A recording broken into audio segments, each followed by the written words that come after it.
आप सबको जय मसीह की। फिर से एक और इतवार का दिन प्रभु के उपस्थिति में आने के लिए परमेश्वर ने हमारी सहायता की है। ऑनलाइन हम परमेश्वर की आराधना कर रहे हैं। सरकारी नियम के मुताबिक आराधना में अगुवाई करने वाले आ सकते हैं, पर भाग लेने वाले नहीं आ सकते हैं। इसलिए आप लोग अपने अपने घर में बैठ कर के आराधना में भाग ले रहे हैं। और जो गीत गाने वाले हैं या प्रचार करने वाले हैं, भजन संगीता पढ़ने वाले हैं, किसी भी प्रकार से आराधना में अगुवाई करने वाले जो व्यक्ति है वो इस वक्त आराधनालय में आए हैं। और आप सब लोगों को प्रभु बहुतायत से आशीष दे। आज परमेश्वर के वचन से बातें करने के लिए मरकुस के सुसमाचार उसका 15वां अध्याय में मैं आपको ले जाना चाहता हूँ। प्रारंभ में उसके 39वां पद मार्क 15:39 उसको पढ़ करके हम आज के वचन को आरंभ करेंगे। आज इस पद पर टिके रहने के लिए मैं प्रभु पर भरोसा करता हूँ। इट्स 39 मरकुस के सुसमाचार 15वां अध्याय 39वां वचन, मार्क 15:39।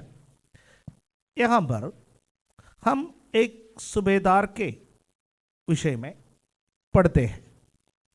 जो सूबेदार उसके सामने खड़ा था, जब उसे यूं चिल्लाकर प्राण छोड़ते हुए देखा तो उसने कहा, सचमुच ये मनुष्य परमेश्वर का पुत्र था।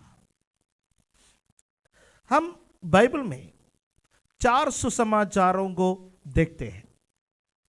एक मत्ती, दूसरा मरकुस, तीसरा लूका, चौथा यूहन्ना।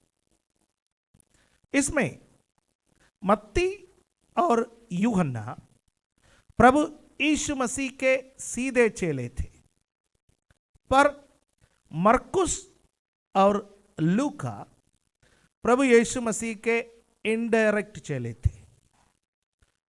यदि मरकुस के बारे में देखा जाए, मरकुस वो वास्तव में पतरस का चेला है, पतरस के संग चला।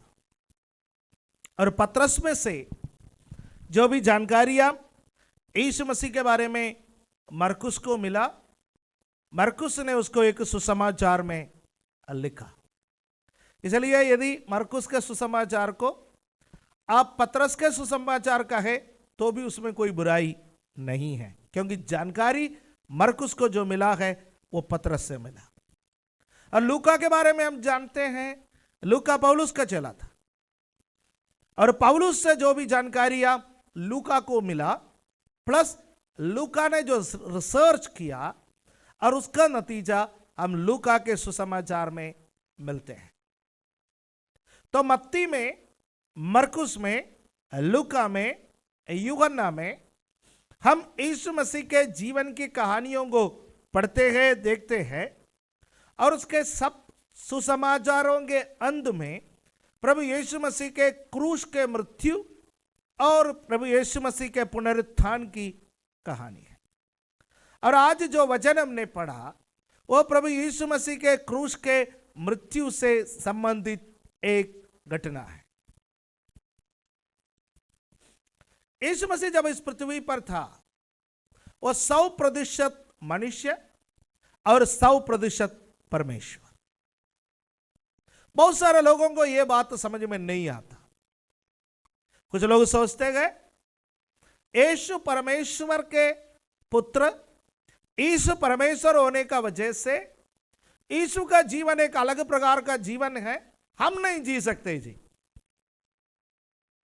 यीशु एक दूसरे आयाम का व्यक्ति है, हम एक किसी और आयाम का व्यक्ति है। नहीं, जब वो इस पृथ्वी पर जीवन बिताया, वो 100% मनुष्य के रूप में इस पृथ्वी पर जीवन बिताया, ताकि आप और मैं उसके नक्शे कदम पर चल सके। उसी समय उसने समय समय पर अपने ईश्वरीयता का प्रकट किया। बाइबल में उसका मनुष्यत्व और उसका ईश्वरीयत्व दोनों का मिलन हम प्रभु यीशु मसीह पर देखते हैं। मैं आज उस पर जाना नहीं चाहता हूं, पर मैं केवल इतना कहना चाहता हूं कि यीशु जैसा जीवन बिताया वैसा आप और मैं जीवन बिताए, वो परमेश्वर की मनसा है, परमेश्वर की इच्छा है। इसलिए यीशु हमारे लिए एक नमूना है। किसी पासबान के तरफ जीवन बिताने की चेष्टा छोड़ दो, किसी महापुरुष के समान जीवन बिताने की इच्छा छोड़ दो। यदि किसी का अनुसरण आप इस पृथ्वी पर करना चाहता है तो यीशु मसीह का अनुसरण करें। बाइबल में लिखा है, हमारा विश्वास का कर्ता और पूर्ति करने वाला यीशु की ओर ताकते रहे। ताकने का लायक, देखने का लायक, अनुसरण करने का लायक केवल एक ही व्यक्ति है, जिसका नाम प्रभु यीशु है। बहुत सारे लोग प्रभु यीशु मसीह को उनके चमत्कारों के कारण मानते हैं। आज भारतवर्ष में एक ऐसा सुसमाचार का चलन चला है कि जो प्रभु यीशु मसीह चमत्कार करते हैं, चिन्ह और चमत्कार करने वाला यीशु। पिछले सप्ताह में एक भाई को मेरा फोन नंबर कहीं से मिला, वो मुझसे कई बार बात की और कई बार बात करने का समय उनका एक प्रश्न था।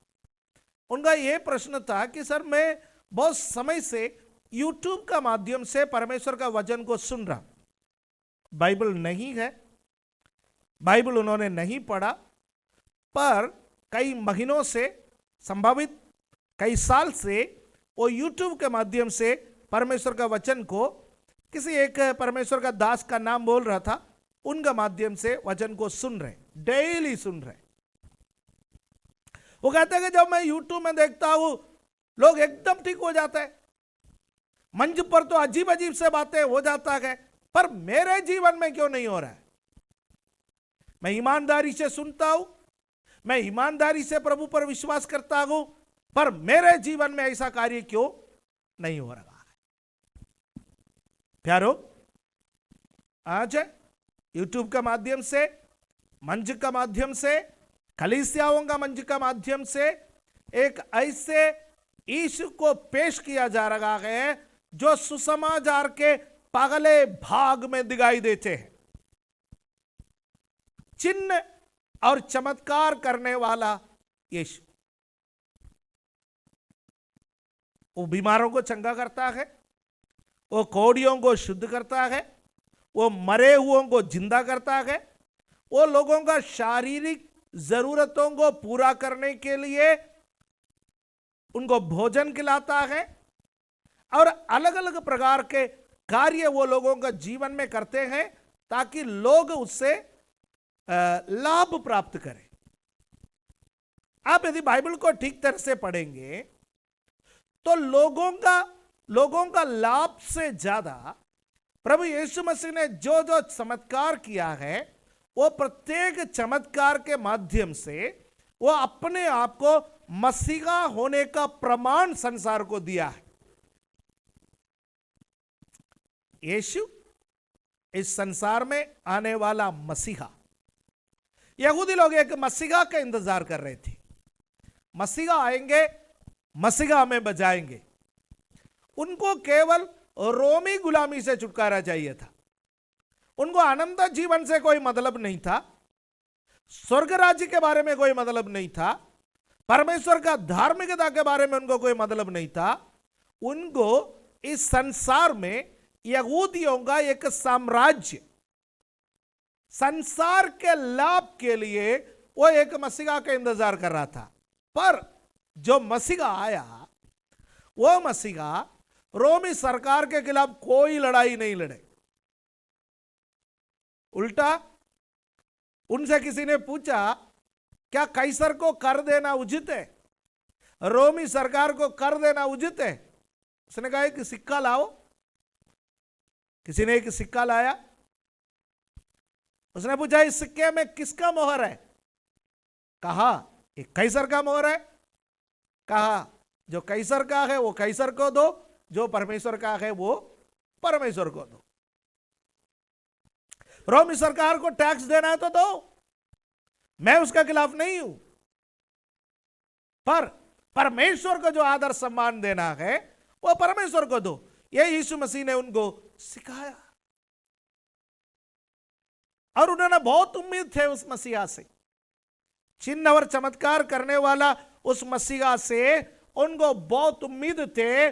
पर जब उन्होंने उनके लिए कोई राज्य की स्थापना नहीं की, उन्होंने कहा मेरा राज्य सांसारिक नहीं है, मेरा राज्य आत्मिक है, मेरा राज्य लाखों करोड़ों लोगों के हृदय में बसा हुआ है, मेरा राज्य सामर्थ्य के साथ आता है, मेरा राज्य में कोई फौज नहीं होगा, मेरा राज्य में कोई सिपाही नहीं होगा, मेरा राज्य में ऐसे कोई नहीं होंगे जो मेरे लिए लड़े फिर मरे।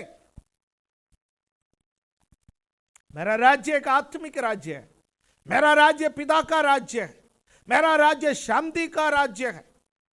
यह उनके समझ में नहीं आए, उन्होंने उस मसीहा का इनकार किया।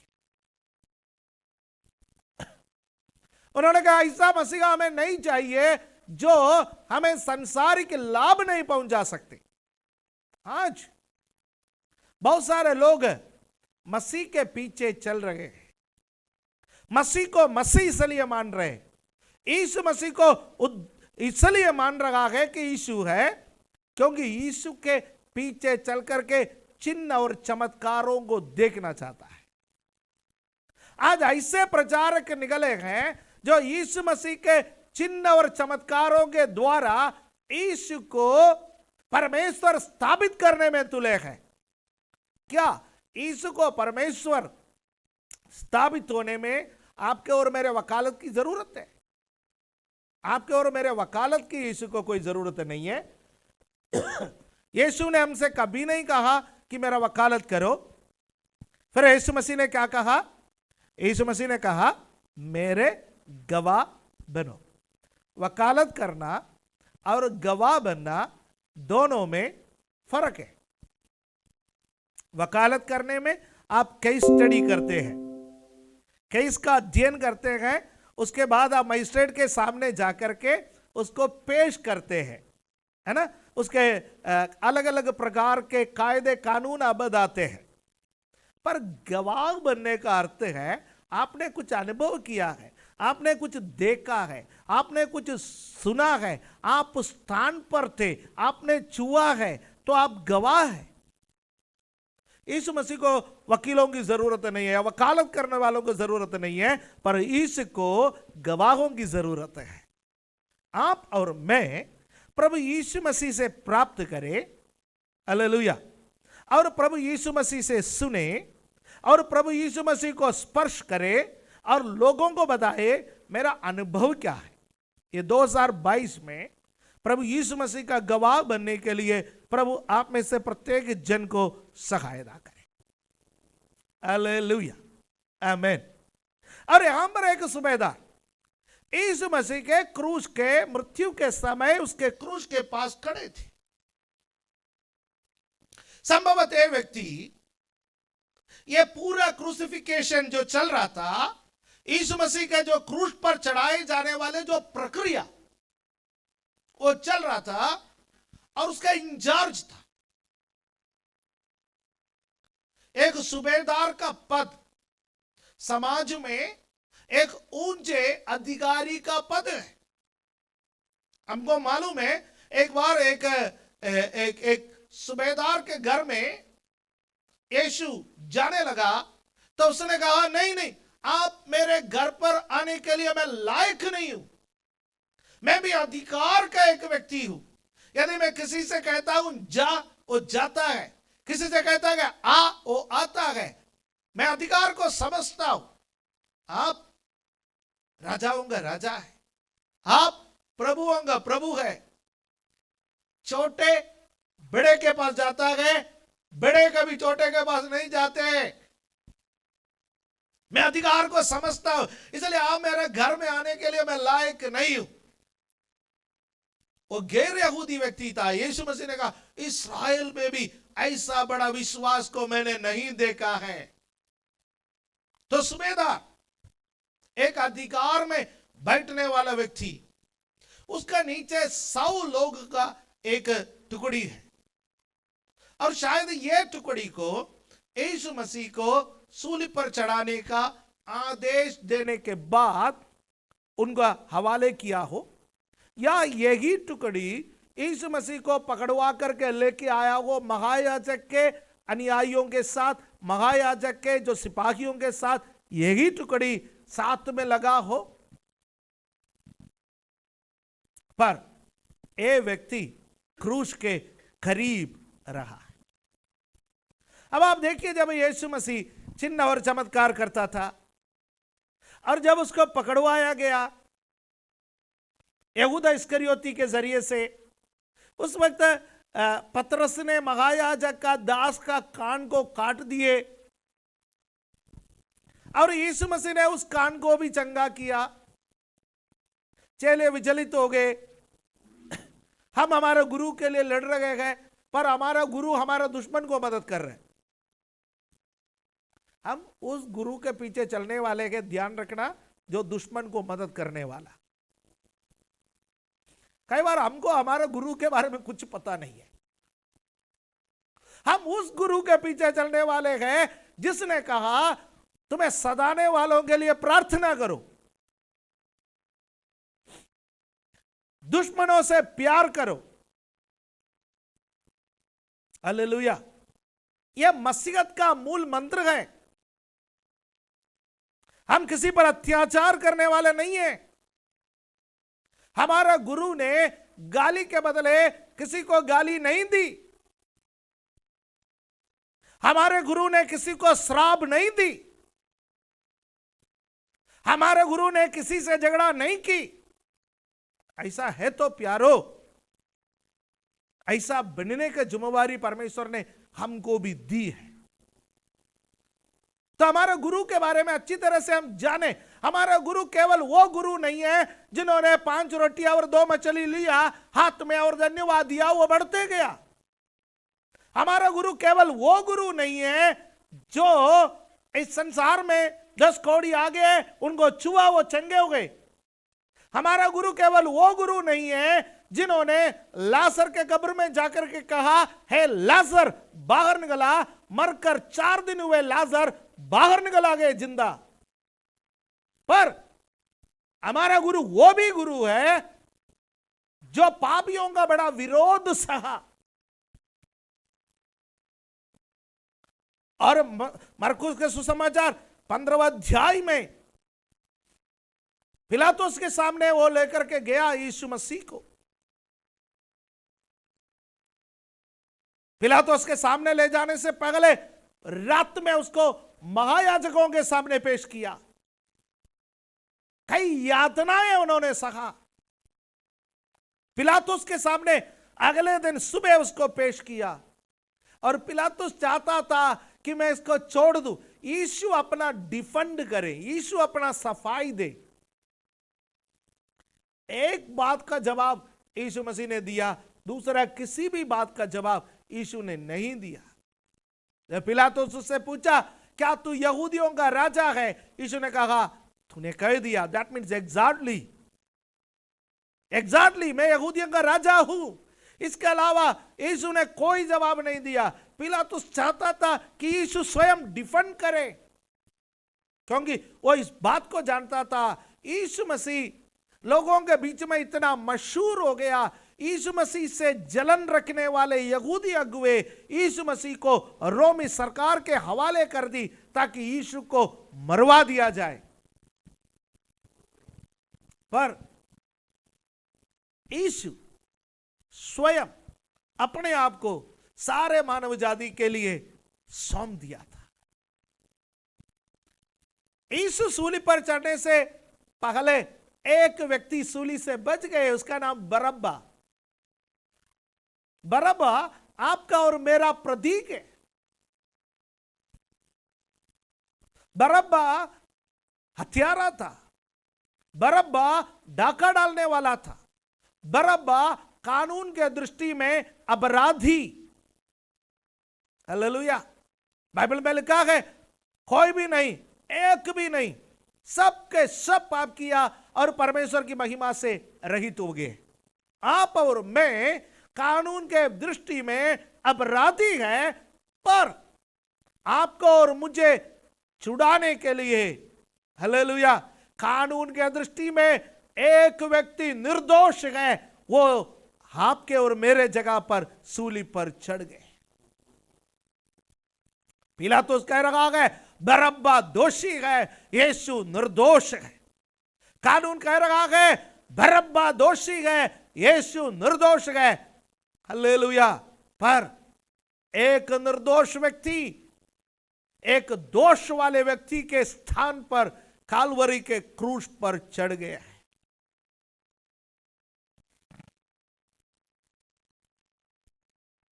बरब्बा को छोड़ दिया और पिलातुस ने क्या किया कि यीशु मसीह को कोड़े लगवाकर सूली पर चढ़ाने की आज्ञा दी। पहला पतरस 2 अध्याय उसका 24वां पद में लिखे हैं, उसके कोड़े खाने से हम चंगे हो गए हैं। थोड़ी देर पहले हमने गीत गाया है, तेरे मार खाने से यीशु मैंने शिफा पाई है। जब यीशु भाई ये गीत शुरू किया, मैं सोच रहा था आज मेरा प्रचार इनको कैसा पता चला कि इन्होंने पहले से ही वो गीत को गाया है। हालेलुया। मैंने कहा परमेश्वर के ओर से हुआ जो वचन मुझे दिया, ऐसा एक गीत हमारे भाई को भी दिया ताकि वो उससे पहले गाए। मेरे प्यारों, हमें से कई लोग बीमार हैं, कई लोग हैं शारीरिक स्वास्थ्य में हैं। आपका शारीरिक स्वास्थ्य को दूर करने के लिए, आपके बीमारी को दूर करने के लिए, आपको स्वस्थ करने के लिए यीशु कोड़े का एक है। हालेलुया। कोड़े खाना एक आसान अनुभव नहीं था। यहूदियों का कोड़ा सहज है। पौलुस ने कई बार यहूदियों के कोड़े खाए। 39 कोड़े मारे जाते गए यहूदी लोग चमड़े के। वो शरीर पर निशान जरूर छोड़ते गए, पर वो घातक नहीं है। वो कोड़े खाने के बाद भी थोड़े दिन के बाद आदमी का शरीर ठीक हो जाता है, पर रोमी कोड़ा ऐसा नहीं है। रोमी कोड़ा केवल उस व्यक्ति को मारा जाता है जो मौत की सजा पाए हैं। यीशु मसीह पर कोड़े बरसाए गए। उस नुकीले लोहे के पीसस, उस नुकीले हड्डियों के टुकड़े यीशु मसीह के पीठ पर, यीशु मसीह के शरीर पर इस प्रकार घुस गए हैं कि उसको जब वापस खींचने लगे तो मांस उसमें से निकल करके आए हैं। हमारी चंगाई के लिए। हालेलुया। हमारी चंगाई के लिए। आप चाहे कितने भी बुरी परिस्थिति में क्यों ना हो, यह विश्वास आपका है। यदि आप कहेंगे मेरे चंगाई के लिए यीशु कोड़े खाए गए, तीसरा बंदा कहने से नहीं, और कोई कहने से नहीं, पास्टर कहने से नहीं, आपका परिवार का और कोई कहने से नहीं, आप स्वयं विश्वास कर लीजिएगा मेरे चंगाई के लिए उसने कोड़े खाए, वो मार खाने से मैं चंगा हो गया। हालेलुया। कितने भी खतरनाक बीमारी क्यों ना हो, कितने भी घातक स्थिति में आप क्यों ना हो, चाहे डॉक्टरों ने भी आपको मना किया गया होगा, पर यदि आपका विश्वास है यीशु कोड़े खाने से मैं चंगा हो गया है, आपका शरीर में नया अंग देने के लिए वो सामर्थ्य है, आपका शरीर में नया तंदुरुस्ती देने के लिए वो सामर्थ्य है, आपका शरीर में एक नया जीवन देने के लिए वो सामर्थ्य है। पर विश्वास आपका है कि यीशु कोड़े खाने से मैं चंगा हो गया है। ये वचन का आधार है। हालेलुया। आमीन। ये सूबेदार ने इन बातों को देखा। यह सूबेदार उस स्थान पर नहीं था जहां पर 5 रोटी और 2 मछली से यीशु ने 5000 को खिलाए, या 7 रोटी कुछ छोटे मछलियों से 7000 को खिलाए, यह सूबेदार वहां पर नहीं था जहां पर लाजर को यीशु ने जिंदा किया।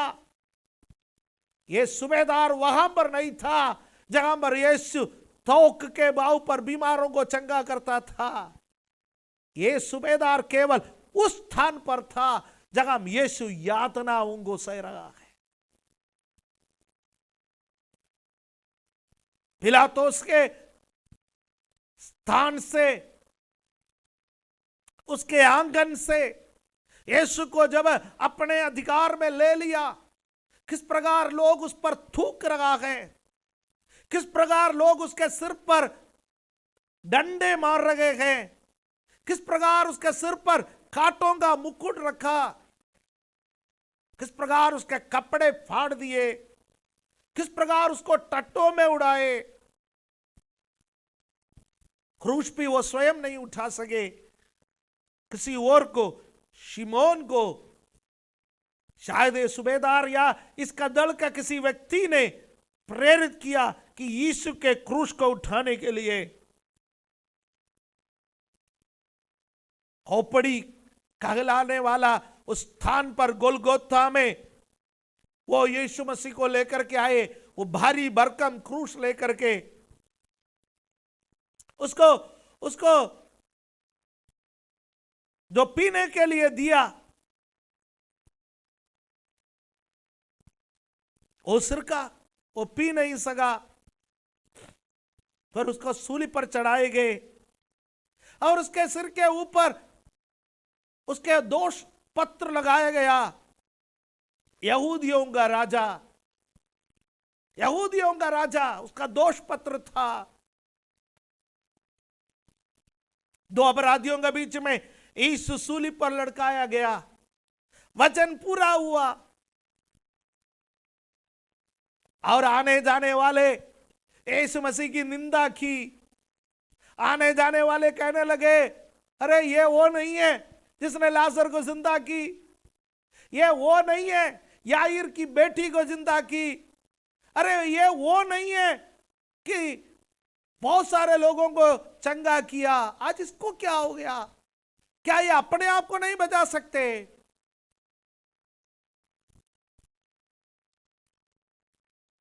लोगों ने मजाक किया, टट्टों में उड़ाया, उसकी ओर पत्थर फेंका, उसकी निंदा की। ना केवल आने जाने वाले यीशु मसीह के क्रूस के पास महायाजकों, पुरानिये और यहूदी अगुवे लोगों को उकसा रहे थे कि इसकी मजाक उड़ाओ।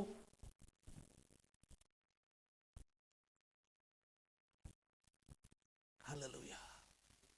और उन्होंने यीशु मसीह जो सूली पर यातनाएं सह रहे थे उनको देख करके कहा, हम विश्वास करेंगे, बाहर निकल आता वो हम विश्वास करेंगे। बहुत सारे लोग ऐसा है, चंगे हो जाएंगे तो विश्वास करेंगे, प्रार्थना सुनेंगे तो विश्वास करेंगे, यीशु कोई काम करेगा तो विश्वास करेंगे। पर यीशु के कान इन लोगों के लिए बंद थे। हालेलुया। जब लोग आपकी निंदा करते गए, आपका कान बंद रखिए। जब लोग आपके बारे में उल्टा सीधा बोलते गए, कान बंद रखिए। यीशु ने कोई जवाब नहीं दिया। आपका कान बंद गए या नहीं है, इससे पता चलता है कि आपका मुंह से क्या निकलते गए। यीशु ने कोई जवाब नहीं दिया। ये सब कौन देख रहा था? ये गवाह, ये सूबेदार, वे इन सारे नजारा देख रहा था। इन सब बातों को वो देख के खड़े हैं। अचानक अंधकार छा गया। छठा पहर से या नवा पहर तक अंधकार छा गया है। हालेलुया। आप उसका 33वां पद को जो पढ़ेंगे, 33 पढ़ेंगे, वहां पर क्या लिखा है? 6 बजे से लेकर 9 बजे तक अंधकार पूरे देश में आ गए। दोपहर होने पर सारे देश में अंधियारा छा गया और तीसरे पहर तक रहा।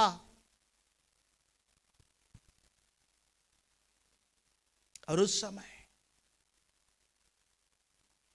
हालेलुया, भजन संहिता 22 का पूर्ति यीशु ने कहा, हे मेरे परमेश्वर, हे मेरे परमेश्वर, तूने मुझे क्यों छोड़ दिया। एली एली लम्मा शबक्तनी। प्यारो, वो चेले अब क्रूस के पास नहीं। जरूर कुछ स्त्रियां और यूहन्ना थोड़ी दूरी पर खड़े हैं। वो भीड़ क्रूस के पास नहीं है जो रोटी खाए, जो चंगाई पाए। जब सारे भीड़ ने चिल्लाया इसको सूली पर चढ़ाओ, एक भी व्यक्ति आगे नहीं आया और यह नहीं कहा इसने कोई पाप नहीं की, कोई गलती नहीं की। चाहे आप सारे दुनिया को चाहे जितने भी भला करो, आपके बुरी अवस्था में सब आपको छोड़ के खड़े हो जाएंगे। जरूर कुछ लोग आपके नजदीक रहेंगे, वो भी ऐसे असहाय स्थिति में होंगे, आपको मदद नहीं कर पाएंगे। उस स्थिति में आपके अंदर से भी ये पुकार आ सकते हैं, हे मेरे परमेश्वर, हे मेरे परमेश्वर, तूने मुझे क्यों छोड़ दिया।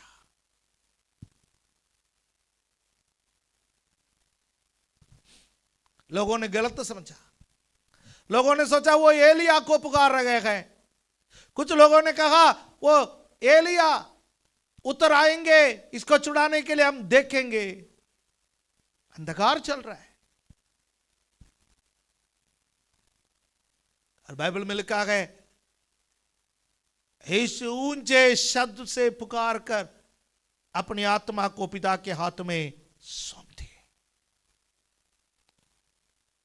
मंदिर का पर्दा ऊपर से लेकर नीचे तक 2 भाग में बट गए। ये सारे नजारा ये सूबेदार देख रहा है। उसको समझ में आया, उसको समझ में आया कि एक साधारण व्यक्ति नहीं है। मेरा सवाल आपसे यह है, हालेलुया, आप केवल यीशु का चमत्कार को देखकर यीशु को परमेश्वर कहने के लिए आया है, या यीशु के मृत्यु को देखकर यीशु को परमेश्वर कहने के लिए आया है। सुसमाचार में यीशु चमत्कार करते हुए अपना जीवन का आरंभ करते हैं, चिल्लाते हुए अपना प्राण को त्याग देता है, अपने आत्मा पिता के हाथ में सौंपता है। पौलुस प्रेरित ने कहा, हम उस यीशु का प्रचार करते हैं जो यीशु सूली पर चढ़ाए गए हैं। आज किसी को वो यीशु नहीं चाहिए जो सूली पर चढ़ाए गए हैं। आज सबको वो यीशु चाहिए जो पानी को दाखरस बनाता है। आज सबको वो यीशु चाहिए जो बड़े बड़े चमत्कार करता है। पर इस सूबेदार ने उस यीशु को देखा जो यातनाएं सहने वाला यीशु, कष्ट सहने वाला यीशु, कोड़े खाने वाला यीशु, सांस लेने के लिए क्रूस पर तरसने वाला वो यीशु, निंदा सुनने वाला यीशु, लोगों का पत्थर खाने वाला यीशु, लोगों का तूक सहने वाला यीशु, चुपचाप रहने वाला यीशु, पर उसका मृत्यु इस सूबेदार पर इतना प्रभाव डाला, उस सूबेदार ने कहा ये वास्तव में परमेश्वर के पुत्र है। मुझे सुनने वाला प्यारो, सुसमाचार का पहला पार्ट आपका शारीरिक जरूरत को पूरा कर सकता है, पर आपको अनंत जीवन में ले जाने में कामयाब नहीं है। पर हर सुसमाचार का आखिरी पार्ट जिसमें यीशु की मृत्यु है, वो लहू, वो यातनाएं, वो पुकार, उस क्रूस पर जब आप विश्वास करते हैं, वो आपको अनंत जीवन पर प्रवेश कराने में सामर्थ्य है। हालेलुया। मुझे सुनने वाला कोई भी एक व्यक्ति पहला पार्ट तक सीमित है, मैं आपको आज निमंत्रण देना चाहता हूं, आप दूसरे पार्ट में आए।